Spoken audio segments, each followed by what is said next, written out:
എല്ലാവർക്കും സുഗമോദേവി സീരിയലിൻ്റെ ഇന്നത്തെ എപ്പിസോഡിൻ്റെ റിവ്യൂയിലേക്ക് സ്വാഗതം.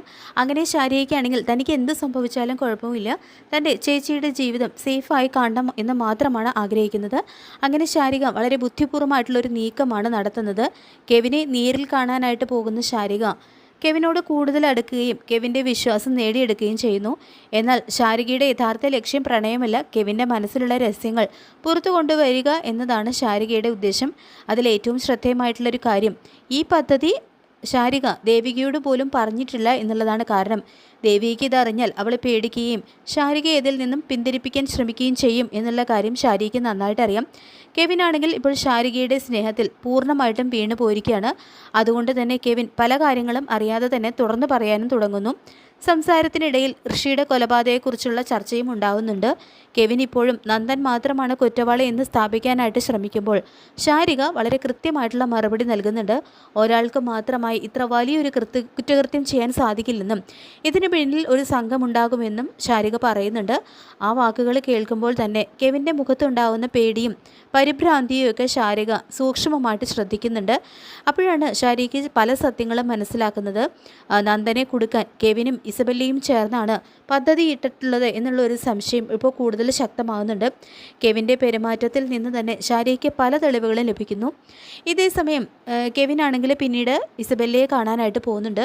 പക്ഷേ കെവിൻ്റെ മുഖത്ത് എന്തോ ഒരു വലിയൊരു ഭയം പ്രകടമാകുന്നുണ്ട്. ഇത് കണ്ട ഇസബെല്ലയ്ക്ക് ഒരു സംശയവും തോന്നുന്നുണ്ട്. നീ എന്തോ എന്നിൽ നിന്നും മറയ്ക്കുന്നുണ്ടെന്നൊക്കെ ഇസബെല്ല തുറന്നു പറയുന്നു. കെവിനാണെങ്കിൽ അത് നിഷേധിക്കാൻ ശ്രമിച്ചാലും ഇസബെല്ലയ്ക്ക് വിശ്വാസം വരുന്നില്ല.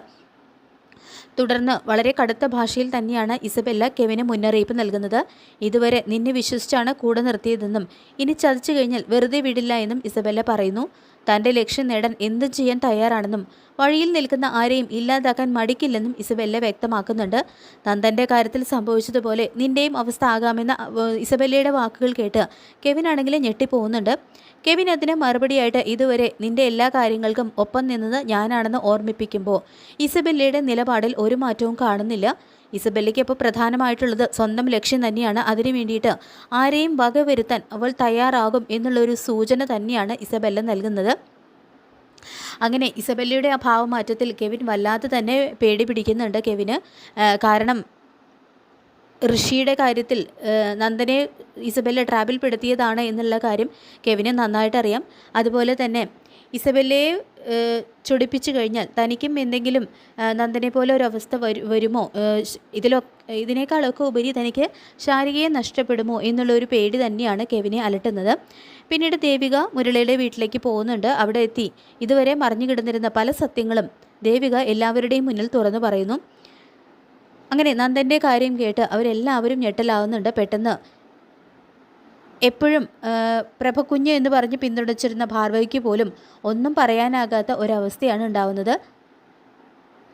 അതിലും വലിയൊരു ഞെട്ടൽ ദേവികയുടെ തീരുമാനം കേട്ടാണ് അവർക്കൊക്കെ ഉണ്ടാവുന്നത്. ആദ്യം നന്ദനില്ലാതെ തനിക്ക് ജീവിക്കാൻ കഴിയില്ലെന്ന് കരുതിയിരുന്നുവെന്നും എന്നാൽ ഇപ്പോൾ ആ ചിന്ത മാറിയെന്നൊക്കെ ദേവിക പറയുന്നുണ്ട്. നന്ദനില്ലാതെയും ജീവിക്കാൻ കഴിയുമെന്ന് തെളിയിക്കാൻ തയ്യാറാണെന്നാണ് ദേവികയുടെ നിലപാട്. ഗൗരി വീണ്ടും ദേവികയോട് തൻ്റെ തീരുമാനം പുനഃപരിശോധിക്കാനൊക്കെ ഉപദേശിക്കുന്നുണ്ടെങ്കിലും ദേവിക തൻ്റെ തീരുമാനത്തിൽ തന്നെ ഉറച്ചു നിൽക്കുകയാണ്. ഒരു ഭർത്താവിന് സുഹൃത്തുക്കൾ ഉണ്ടാകുന്നതിൽ തനിക്ക് പ്രശ്നമില്ലെന്നും എന്നാൽ നന്ദനും ഇസബെല്ലയും തമ്മിൽ നടന്നത് അതിനപ്പുറമാണെന്നൊക്കെ ദേവിക തുറന്നു പറയുന്നുണ്ട്. ഒരുമിച്ച് റൂമെടുത്ത് താമസിച്ചതും മറ്റു പല സന്ദർഭങ്ങളും അവളെ വേദനിപ്പിച്ചിട്ടുണ്ടെന്ന് ദേവിക തുറന്നു പറയുന്നു. നന്ദന് തന്നോട് സ്നേഹമുണ്ടായിരുന്നുവെങ്കിൽ ഇസബെല്ലയുടെ വാക്കുകളിൽ ഇത്രയും സ്വാധീനിക്കപ്പെടില്ലായിരുന്നുവെന്നും ദേവിക പറയുന്നുണ്ട്. അതുകൊണ്ട് എന്ത് സാഹചര്യം ഉണ്ടായാലും ഇനി പഴയ ബന്ധത്തിലേക്ക് മടങ്ങിപ്പോകാൻ തനിക്ക് കഴിയില്ല എന്ന് തന്നെയാണ് ദേവികയുടെ ഉറച്ച തീരുമാനം. ഭാർഗവിയാണെങ്കിൽ വീണ്ടും ഒരിക്കൽ കൂടി ആലോചിക്കണമെന്നൊക്കെ ആവശ്യപ്പെടുന്നുണ്ടെങ്കിലും ദേവിക തൻ്റെ നിലപാട് മാറ്റുന്നില്ല. എങ്കിലും ദേവികയുടെ മനസ്സ് എന്ന് പറയുന്നത് വളരെ ലോലമാണെന്ന് എല്ലാവർക്കും അറിയാം. അതുകൊണ്ട് ഭാവിയിൽ നന്ദൻ ആത്മാർത്ഥമായിട്ട് പശ്ചാത്തപിക്കുകയും അവളുടെ മുന്നിൽ എല്ലാം തെറ്റുകളും ഏറ്റുപറഞ്ഞ് മാപ്പ് ചോദിക്കുകയും ചെയ്താൽ ദേവികയുടെ തീരുമാനം മാറാൻ തന്നെയാണ് സാധ്യത. ഇതേസമയം കെവിനാണെങ്കിൽ ഇനി എന്ത് ചെയ്യുമെന്നറിയാത്ത ഒരു ധർമ്മസങ്കടത്തിലാണ്. അതായത് ശാരിക ഇപ്പോൾ ഏകദേശം സത്യങ്ങളൊക്കെ അറിഞ്ഞു കഴിഞ്ഞിരിക്കുകയാണ്. നന്ദന് ഒരിക്കലും ഒരു കുറ്റകൃത്യം ഒറ്റയ്ക്ക് ചെയ്യാൻ കഴിയില്ല എന്നും നന്ദനെ സഹായിക്കാനായിട്ട് ആരെങ്കിലുമൊക്കെ കൂടെ ഉണ്ടാകും എന്ന് തന്നെ ശാരിക മനസ്സിലാക്കിയിട്ടുണ്ട്.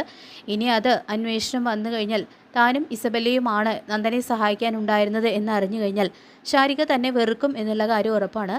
എന്തിനു വേണ്ടിയിട്ടാണെങ്കിലും ശാരികയുടെ പ്രണയം നഷ്ടപ്പെടുത്താൻ വയ്യ.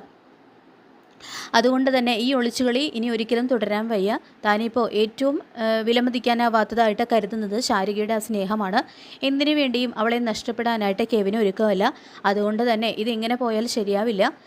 അങ്ങനെ വന്നു കഴിഞ്ഞാൽ ഏറ്റവും കൂടുതൽ നഷ്ടം ഉണ്ടാകാൻ പോകുന്നത് തനിക്കായിരിക്കും എന്ന് തന്നെ കെവിൻ തീരുമാനിക്കുന്നു. മാത്രമല്ല ഇപ്പോൾ ഇസബെല്ലയുടെ തനി നിറവും കണ്ടു കഴിഞ്ഞു. അവൾ ഏത് രീതിയിലാണ് പ്രതികരിക്കാൻ പോകുന്നത് എന്നൊക്കെ. പിന്നെ നാളെ എന്തെങ്കിലും ഒരു കുഴപ്പമുണ്ടായാൽ എല്ലാം ചിലപ്പോൾ തൻ്റെ കയ്യിൽ കെട്ടിവെച്ചിട്ട് ഇസബെല്ല രക്ഷപ്പെടാനും സാധ്യതയുണ്ട്. അതുകൊണ്ട് തന്നെ ഈ നാടകം അവസാനിപ്പിക്കണം, എല്ലാം സത്യങ്ങളും ദേവികയോട് തുറന്നു പറയണം എന്നൊക്കെ തന്നെയാണ് കെവിൻ തീരുമാനിക്കുന്നത്.